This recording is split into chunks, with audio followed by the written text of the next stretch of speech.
নারিকেল দিয়ে কুঁড়ে ঘর তৈরি প্রথম ভিডিওতে এ পর্যন্ত করে দেখিয়েছিলাম। তো নারিকেল গাছগুলো সাইডে গ্লু গান দিয়ে এভাবে আটকিয়ে নেব। তারপর ছোট ছোট কিছু কার্ডবোর্ড কেটে গ্লু গান দিয়ে এভাবে লাগিয়ে দেব।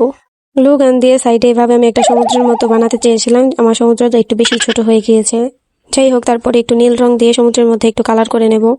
পুরোটা নীল আর সাদা রং দিয়ে কালার করার পর দেখতে খুব একটা খারাপ লাগতেছিল না। তারপরে সবুজ কালারে কিছু উল সুতা নিয়ে নেব এবং কেচি দিয়ে এভাবে কুচি কুচি করে কেটে নেব। নিচে ফেভিকলের গ্লু দিয়ে এভাবে লাগিয়ে নেব। আর যে সুতাগুলো কুচি কুচি করে কেটে রেখেছিলাম সেগুলো এটার উপর দিয়ে লাগিয়ে দেব।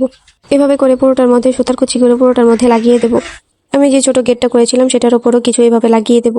এটা এইভাবে দেখতে অনেক বেশি সুন্দর লাগতেছে, যদিও এটার কিছু কাজ বাকি রয়েছে। সাইডে যে কার্ডবোর্ড গুলো লাগিয়েছিলাম সেটার মধ্যে ব্রাউন কালার দিয়ে একটু কালার করে নিয়েছি আর ঘরের ভেতরেও হালকা কালার করে দিয়েছি।